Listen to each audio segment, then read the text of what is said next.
The year was 1998. The world stood on the edge of a new millennium, but in Cleveland, the horizon felt narrow and cold. Your father spent his days hauling surplus cookware from the trunk of a rusted car, moving from lot to lot, chasing sales just to keep the electricity running in your cramped apartment. Every transaction was a gamble, every unsold pot a failure that echoed in the quiet of your home. You were 18, drifting through the days, feeling the weight of a future that seemed already decided. Then it happened. A sound tore through the silence of your room. It was not a song. It was not a voice. It was a piercing, metallic shriek, a violent, alien symphony of static and chirps. The dial-up modem was struggling to bridge the gap to the nascent internet. To anyone else, it was just a busy phone line, a nuisance to be ignored. But as you sat there, watching the lights flicker in a rhythmic, secret code, you realized the truth. Outside your window, Cleveland was a monochrome canvas of cracked concrete and dead winter grass. The apartment blocks mirrored your own weary existence, a repetitive grid of decay. Inside, the air hung heavy, thick with the smell of cheap fried potatoes and the dry, metallic scent of radiator heat. It was a suffocating atmosphere, punctuated by the hushed, anxious whispers of your parents in the kitchen. Your father, once a steady hand at a machine shop, now faced the reality of empty paychecks and unsold inventory. Your mother, a master of frugality, stretched every dollar until it felt threadbare, her resilience a silent, painful testament to their struggle. Every word they exchanged about debts and overdue bills felt like a physical weight pressing down on your chest. But as the arguments continued in the kitchen, you turned your back on the room and looked toward the desk. You turned to the desk. It held a hulking, beige machine, a Frankenstein's monster of salvaged parts and exposed wires. The Pentium processor groaned to life, a mechanical sigh of effort that vibrated through the floorboards. The curved monitor flickered, casting a harsh, flickering glow that burned your eyes. Yet, you did not look away. It was a beacon in the dark. A US robotics modem sat beside it, its lights blinking in a rhythmic, hypnotic dance. To anyone else, this was a relic, a toy for homework or aimless chat. But you saw the architecture of a new reality. You initiated the connection. The modem screamed again, a symphony of static, hissing, and metallic chirps. In that moment, the world expanded. You were 18, sleep-deprived, and broke. Yet you stared at the screen and saw something the rest of the city missed. There were no sheriffs here, no rigid rules, no boundaries. It was a swirling, untamed vortex of traffic and attention. The apartment was still cold, but you were no longer in Cleveland. You were standing at the edge of a digital gold rush, and you were the only one holding a shovel. The manual grind was a dead end. Clicking banners and chasing referral links by hand felt like trying to empty the ocean with a teaspoon. You watched the clock, your eyes heavy, your fingers stiff, realizing the hard limit of your own biology. Humans were slow, prone to fatigue, and incapable of sustained, repetitive precision. Software, however, was tireless. You began to see the internet not as a collection of pages, but as a series of predictable inputs and outputs. You started small, writing crude lines of code to automate the mundane tasks that consumed your nights. You tested a script, watched it fail, adjusted the logic, and ran it again. Then, it clicked. The cursor moved on its own. The page refreshed without your touch. A process that took you an hour now completed in seconds. You sat back, watching the screen flicker with autonomous activity, and felt the shift in power. You were no longer just a user. You were an architect of a system that didn't need your presence to function. You could close your eyes, drift into sleep, and the machine would continue to toil in the dark, clicking and routing traffic while the rest of the world remained still. The realization was cold and precise. You had just turned the internet into a tireless employee, one that never asked for a paycheck, never complained about the hours, and never stopped working. Your home setup was a bottleneck. One machine, one connection, one point of failure. You needed scale, and you needed it without drawing attention. You found it at a local computer club, a dim, forgotten space where the night manager sat behind a counter, nursing a lukewarm coffee and staring at a flickering television. He was a man who valued silence and extra cash above questions. You approached him with a proposal, a few extra dollars a week for access to the back row of machines after the doors locked. He didn't ask what you were doing. He didn't care. He just took the money and handed over a set of keys. That night, the club became your engine room.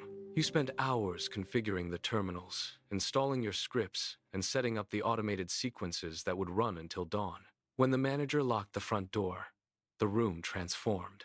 The screens remained on, casting an eerie, rhythmic glow across the empty rows of chairs. While the city slept, your systems hummed to life. They clicked, refreshed, routed, and harvested traffic with a cold, mechanical efficiency that far outpaced your home computer. You walked out into the cool night air, leaving behind a silent army of machines that worked without rest. You were a ghost in the machine, building a digital empire. 6 weeks of silence passed. You walked to the mailbox every afternoon, fingers tracing the metal edge, finding nothing but utility bills and flyers for local markets. Then, it arrived. A plain white envelope, thin, unremarkable, but bearing the name of a company you had never visited. You tore it open in the hallway. Inside was a check. The amount was modest, a few $100s, but it was real. You walked into the kitchen where the air smelled of burnt coffee and cheap radiator heat. Your parents were at the table, voices low, arguing about the rent. You didn't speak. You simply slid the check across the laminate surface, right between their coffee mugs. Your father stopped mid-sentence. He looked at the paper, then at you, then back at the paper. He didn't reach for it immediately. He stared at the numbers as if they were a foreign language he was struggling to translate. The silence in the room shifted, shedding its usual weight of anxiety. He never uttered the words, "Get a real job" again. That check wasn't just currency. It was a physical anchor. It looked like destiny. By 1999, the digital landscape began to fracture. The easy tricks that once yielded steady returns started to falter. Platforms grew sophisticated, accounts were flagged, and the basic methods that once felt like a gold mine became obsolete overnight. You watched your daily earnings dip, then stall. The panic was quiet, a cold tightening in your chest as you realized the old rules no longer applied. You spent nights staring at the monitor, tracing the flow of data, looking for the next vein of profit. You realized that traffic was the new oil. And if traffic was oil, then control of the pipeline meant control of the money. You began searching for the internet's hidden corners, where the volume was highest and the competition was still asleep. You found adult affiliate traffic.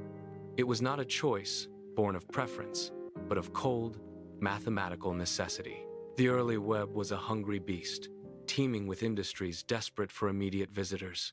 You stopped seeing websites as pages. You saw them as engines, input, output, conversion. You stripped away the pretense of content and focused entirely on the mechanics of the click. You were no longer playing a game. You were building a system to survive. Your bedroom transformed into a command center. Stacks of prepaid internet cards, scribbled passwords, search trends, test pages, and an endless supply of coffee cups became your only tools. You built the innovation that changed everything: page generators. These were not beautiful pages. They were colossal waves of search bait, meticulously crafted to ensnare attention and redirect it to profitable destinations. In those years, search engines were still naive, rewarding only what they could quantify. Keywords, repetition, density, volume. You fed them precisely what they craved. One page became 10. 10 became 1,000. You wrote scripts that worked while you slept, clicking, refreshing, and routing traffic through the night. The hum of the computer fans became the soundtrack of your existence. What began as a trickle of visitors soon became a torrent, then a flood. The data logs scrolled faster than you could read them.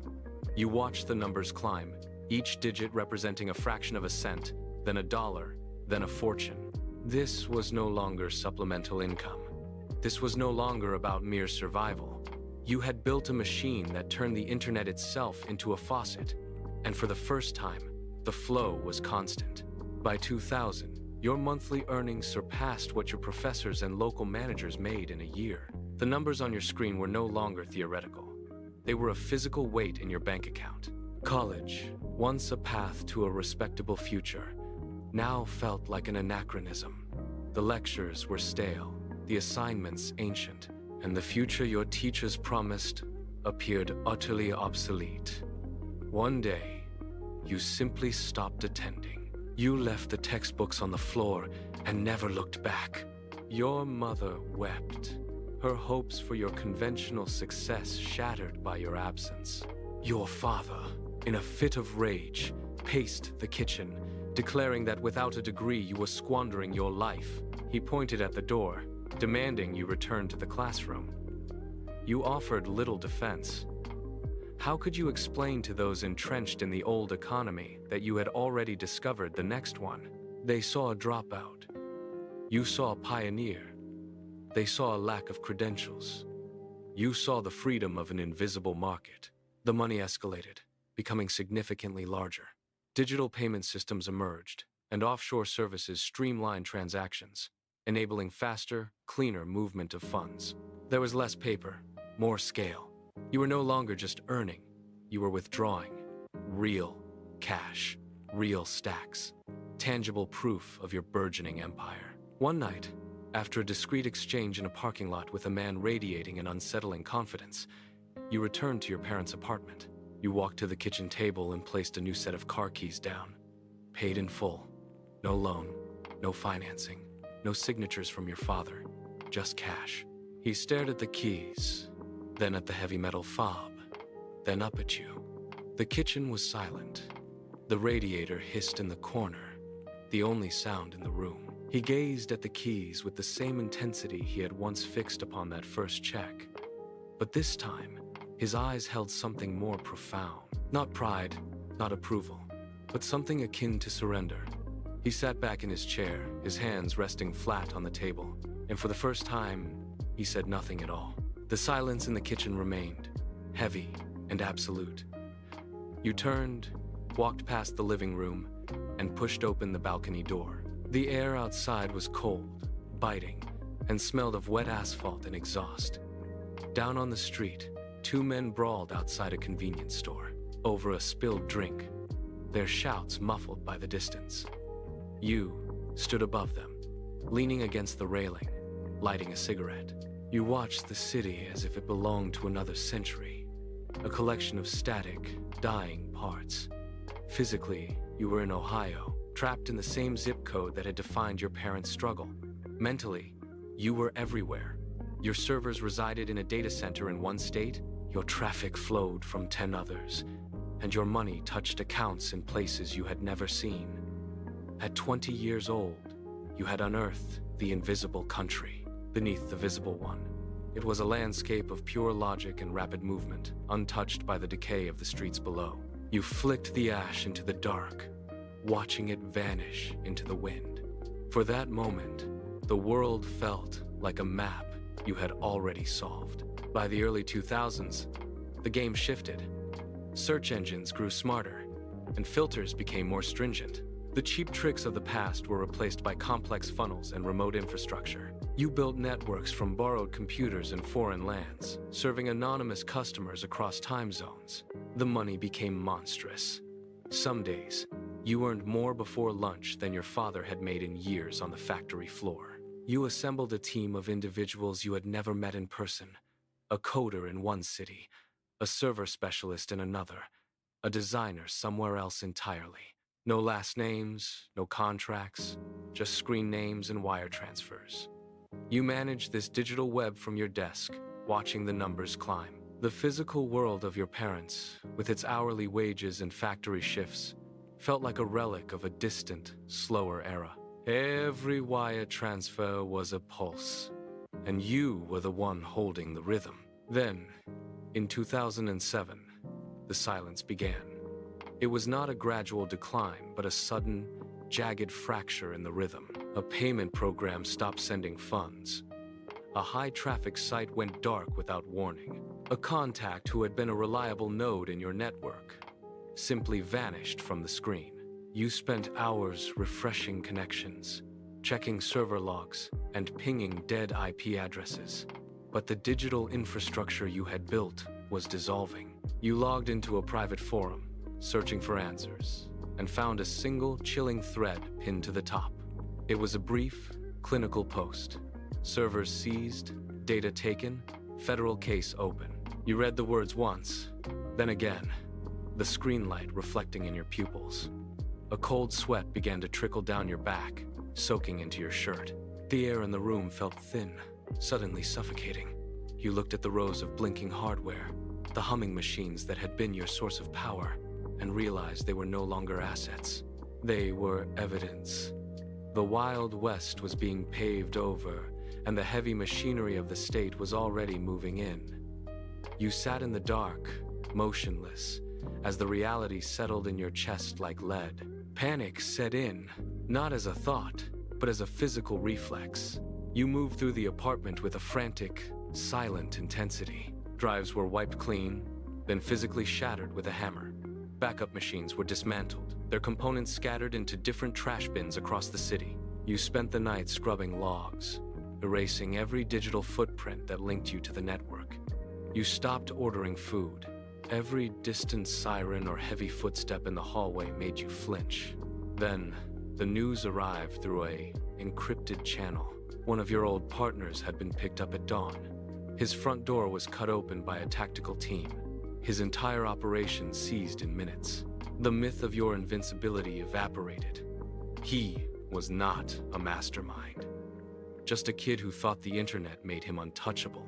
You stood in the center of your room, surrounded by the hollowed-out shells of your hardware, and finally understood the scale of the adversary. The system was not just smarter. It was bigger, richer, and infinitely more patient. It had allowed you to build your own trap, and now, the jaws were closing. You chose to disappear. By 2008, the world you knew was gone, but the digital landscape remained.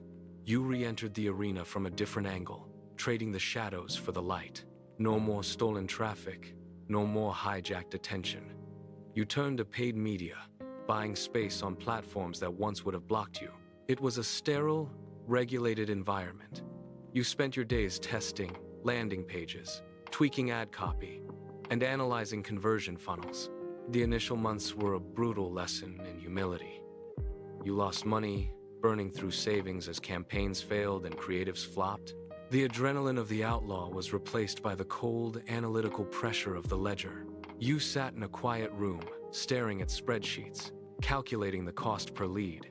Then, one angle finally hit. The numbers turned green. You spent $1 and made back $3. It was not the explosive, illicit rush of the past, but it was consistent. It was legal. You could close your eyes at night without listening for the sound of a door being kicked in.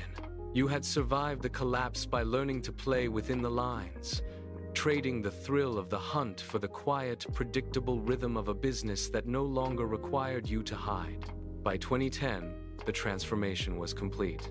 You traded the shadows for a suit and a lease on a downtown office. The space was defined by fluorescent lights, stale carpet, and glass partitions that muffled the sound of the city. You hired an accountant. You filed the paperwork. You sat at a desk that felt too clean, listening to the hum of a coffee machine that replaced the frantic clicking of your old servers. The work itself remained a ghost of your past. You were still moving traffic, still chasing conversions, but the vocabulary had shifted. Manipulating search results became SEO. Aggressive direct response transformed into performance marketing. Email blasts were rebranded as lifecycle campaigns. Traffic arbitrage became media buying.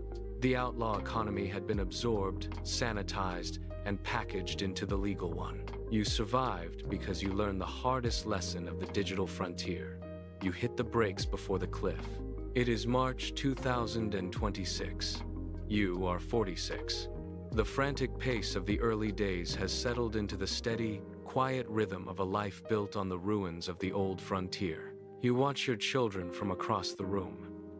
They sit with their devices, fingers dancing across screens that respond with instant, fluid grace. To them, the internet is as natural as the air they breathe, a polished, optimized, and safe utility that has always existed. They swipe through high-definition feeds, never pausing to consider the infrastructure beneath their fingertips. They have never known the agonizing weight of a connection that might fail, nor the sharp, metallic shriek of a modem fighting to bridge the gap between two worlds. They live in a digital environment where the edges are smoothed, the dangers are filtered, and the chaos you once navigated has been completely paved over. You look at them and realize they cannot fathom the raw, lawless ocean you once sailed. They see a finished map, a world of convenience and instant gratification. They have no idea that the digital landscape they inhabit was once a dark, uncharted territory where a single line of code could change everything, and where the sound of static was the only promise of freedom you had. You turn away from the glass walls of your office and move toward the mahogany desk. It is heavy, solid, and filled with the mundane weight of a legal, corporate life. You pull open the bottom drawer, tucked beneath stacks of signed contracts, quarterly invoices, and the sterile paperwork of your current reality. Your fingers brush against something cold and jagged. You pull it out.